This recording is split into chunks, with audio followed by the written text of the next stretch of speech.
friends! I have returned with a follow-up video for the Zig Clean Color Watercolor Markers. And this is a tips and tricks video. And you can see I have a bundle here. I just grabbed a few out of my 24 pack to show you all these awesome little tips and tricks. And I know I went over it in the review video. I just want to show you again that this Zig Clean Color marker has a real nylon brush tip. And after using these a whole bunch, I have noticed that the tips do wear badly.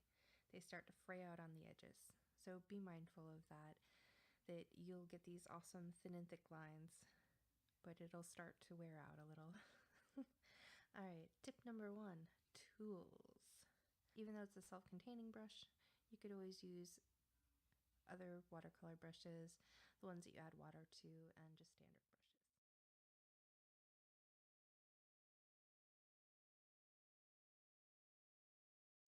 Palettes of any kind, sheet of plastic, cardboard wrapped in foil, an actual plastic palette, metal palette, they all work great. Tip number 2, paper. This is probably one of the more important ones.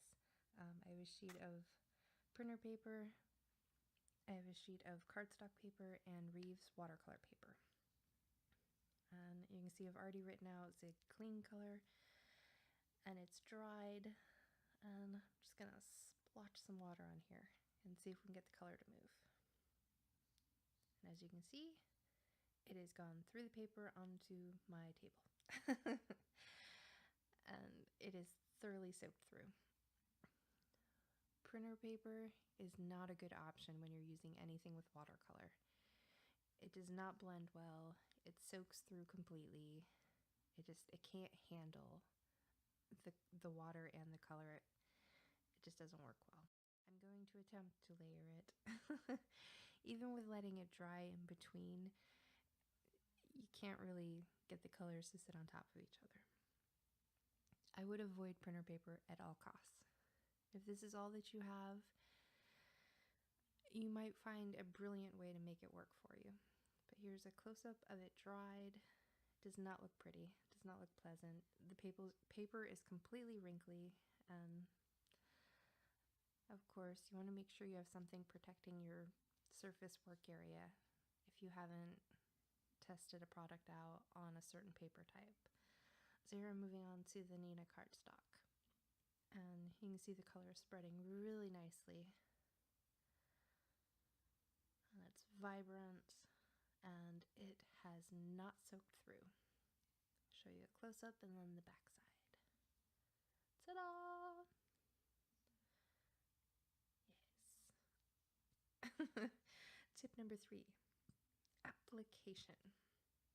So here I have the dry marker that has not been dipped in water on dry paper, and then I've wet it with the water brush.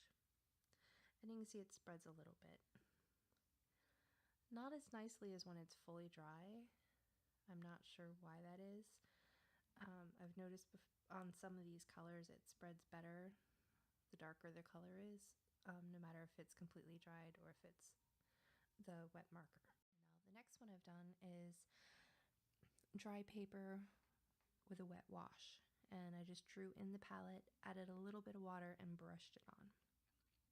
Below that one, I've wet the circle with just plain water and used the brush as is on top of the water. And you can see it's a very faint effect. It's not very pigmented.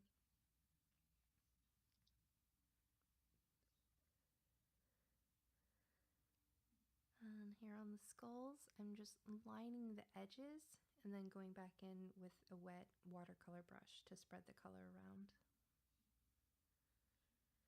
And on the other side, I've used the brush inside of the palette and added water to it to make a wash.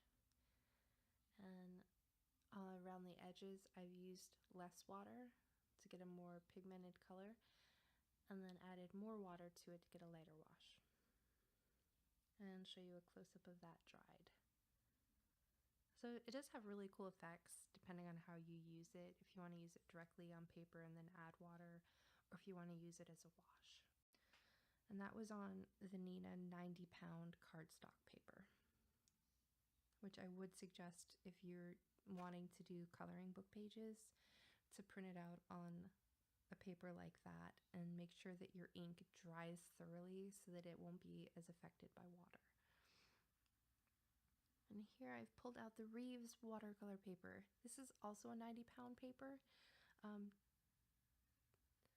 It's a lot more stiff and rigid than the cardstock is, but they're both 90 pound. So that's interesting. And I've loaded up the palette with the brushes and just added water to it to show you tip number 4. Blending and gradients. So I've laid down the orange and it's moderately wet, and then on the other side I've laid down red, and that as well as moderately wet.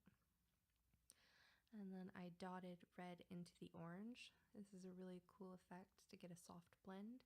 And in the center, I've put the orange over the jaggedness of the red and used the brush to kind of scrub the colors together lightly. And then with the purple here, the dry marker on dry paper, and then went back with a lot of water on the brush and kind of scrubbed it until it lightened up. And if you work quickly, you can generally get that line to disappear and it'll just look like, plain watercolor wash. All right, so the wet circle, I just put down a layer of water and then use the marker very quickly. And you can see that it starts out nice and dark, and as it's going through the water, it's lightening up.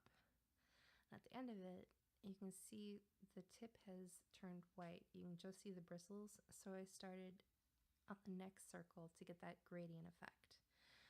And to get that, you can just dip the tip of the brush into water and hold it there for a few seconds.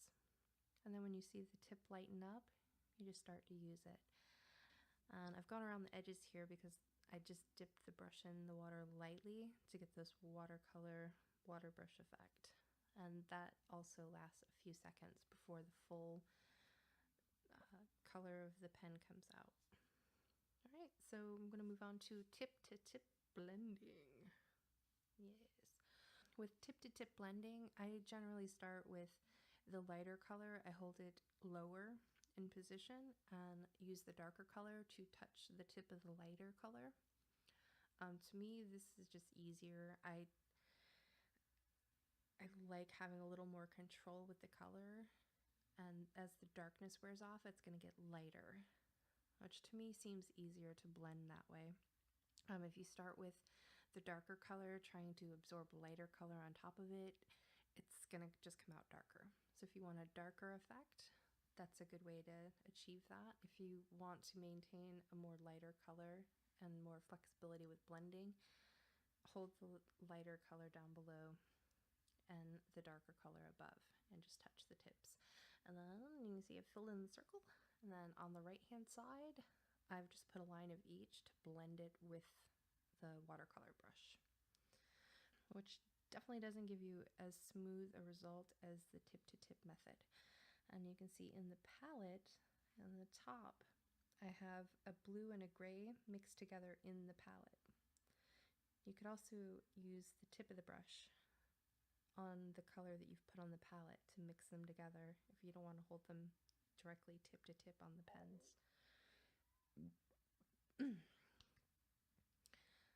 So this will extend any set of markers you have, this tip to tip blending and just the palette blending.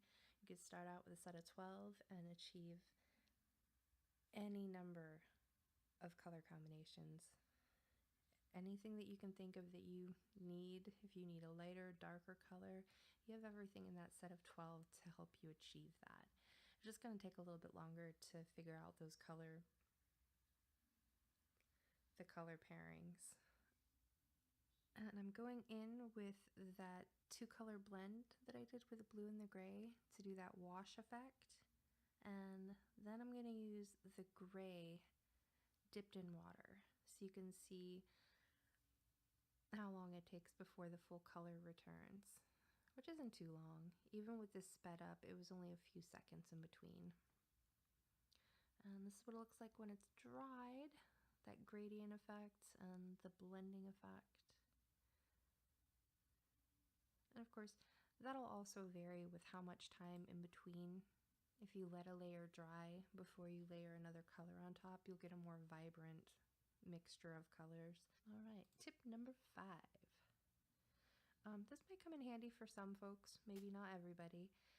I do have stamps laying around, and I thought this was a really good use. I also have a bunch of dried out ink pads. I'm sure I can revive them, but